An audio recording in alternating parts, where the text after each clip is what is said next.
और दोस्तों, ये कहानी है एक भयानक ही महल जिसका नाम है वेरोनिका विला का।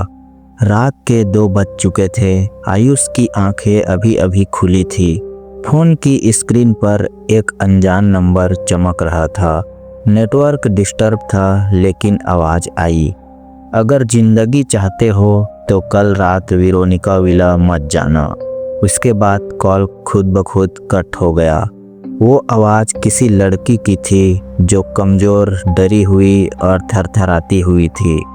आयुष एक 25 वर्षीय डॉक्यूमेंट्री फिल्म मेकर था जो रहस्यमयी और डरावनी जगहों पर शूट करना पसंद करता था। अगले दिन उसे और उसकी टीम को एक हवेली पर शूट करना था जिसका नाम था वेरोनिका विला, जिसे लोग मौत का घर कहते थे। ये विला पिछले 80 वर्षों से वीरान पड़ी थी। कहा जाता है कि वहाँ एक ब्रिटिश परिवार रहता था। वेरोनिका, उसका पति एडवर्ड और उसकी बेटी एना। अचानक एक रात तीनों की रहस्यमयी तरीके से मौत हो गई।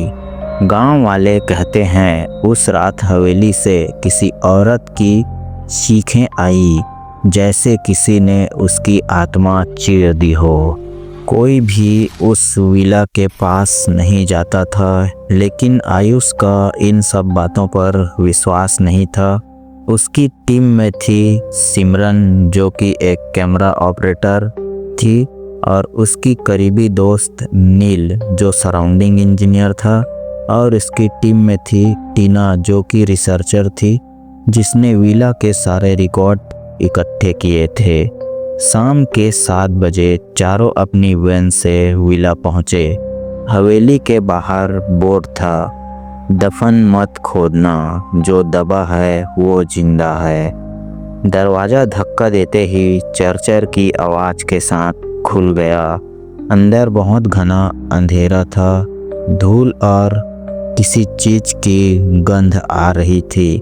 पुराने फर्नीचर, दीवारों पर खून जैसे धब्बे, और एक पुरानी पेंटिंग थी जिसमें एक औरत घूर रही थी। टीना ने बोला, ये वेरोनिका है, इसी की आत्मा आज भी यहाँ है। सारे के सारे डर गए। टीम ने अपना शूट शुरू किया। कैमरा ऑन होते ही पहला अजीब अनुभव हुआ।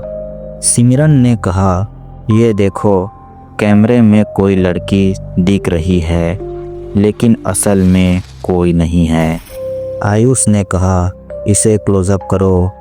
स्क्रीन पर एक धुंधली आकृति थी, लंबे बाल, सफ़ेद गाउन और आंखें सीधी कैमरा में देखते हुए। अचानक कैमरा बंद हो गया। कोई ठंडी हवा पूरे कमरे में फैल गई। टीना चिल्लाई, मेरी गर्दन पर किसी ने हाथ रखा है। जैसे ही टीम ऊपर की मंजिल पर पहुंची, एक कमरा मिला जिसमें ताला लगा हुआ था। दरवाजे पर लिखा था, उसने जो देखा वही अब देखेगा। नील ने जोर लगाकर दरवाज़ा खोला। कमरे में एक पुराना झूला था और झूले पर बैठी थी एक गुड़िया। सभी डर से कांप गए। टीना ने गुड़िया को छूते ही कहा, मुझे किसी ने अंदर बुलाया है, और वो अचानक बेहोश हो गई। एक अलमारी से आयुष को एक पुरानी डायरी मिली जो वेरोनिका की थी। उस पर लिखा था, 11 अप्रैल 1942। मुझे शक है एडवर्ड पर। उसकी आंखें अब बदल गई है, वो अब इंसान नहीं रहा। 14 अप्रैल, आज एना गायब हो गई। मुझे उसकी हंसी हवेली में गूंजती सुनाई देती है। 15 अप्रैल, अगर कोई ये डायरी पढ़ रहा है तो भाग जाओ, ये घर अब किसी का नहीं। आयुष पढ़ते पढ़ते कांप गया। सिमरन को हवेली के एक कोने में एक विशाल शीशा मिला।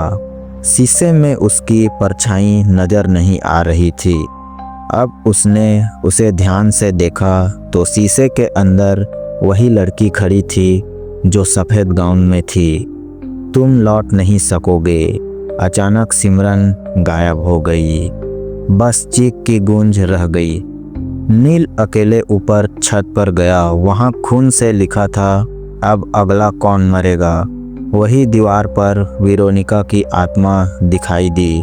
उसने नील की आंखों में झांका और नील झूमते हुए छत से नीचे गिर पड़ा। टीना को अपनी किताबों से जवाब चाहिए था। उसने पुराना नक्शा देखा जिसमें हवेली के नीचे एक तहखाना दिखाया गया था। वो नीचे गई। वहाँ दीवारों पर जंजीरों से बंधी आत्माओं की आकृतियाँ थी। उनमें से एक बोली, हमें छोड़ दो या खुद भी यहीं रह जाओगी। तभी वेरोनिका की आत्मा वहाँ प्रकट हो गई। उसने टीना को पकड़ लिया और दीवार में समा गई। अब बस आयुष बचा था। हवेली की आत्माएं अब जाग चुकी थी। हर कोना बोलने लगा, अब तू भी यहीं रहेगा। वो जोर से भागा। दरवाज़ा अपने आप बंद हो गया। हर खिड़कियाँ सब बंद हो गई। वो उसी शीशे के पास पहुंच गया था और देखा शीशे के दूसरी तरफ सिमरन खड़ी थी। हाँ, यही है, अब तुम भी यहीं रहोगे। और अचानक पूरा कमरा जलने लगा। आत्माएं जिंदा हो गई। अगले दिन पुलिस पहुंची। टीम के चारों सदस्य लापता थे, लेकिन उनका कैमरा ऑन था और रिकॉर्डिंग चालू था। उसमें आखिरी आवाज़ थी, कृपा करके वेरोनिका को मत जगाना वरना अगला तुम होंगे। तो क्या दोस्तों आप ऐसे जगह पे जाना चाहोगे? कमेंट करके ज़रूर बताना। और इसका अगला पार्ट जल्द ही आने वाला है, तो चैनल को सब्सक्राइब ज़रूर कर लेना।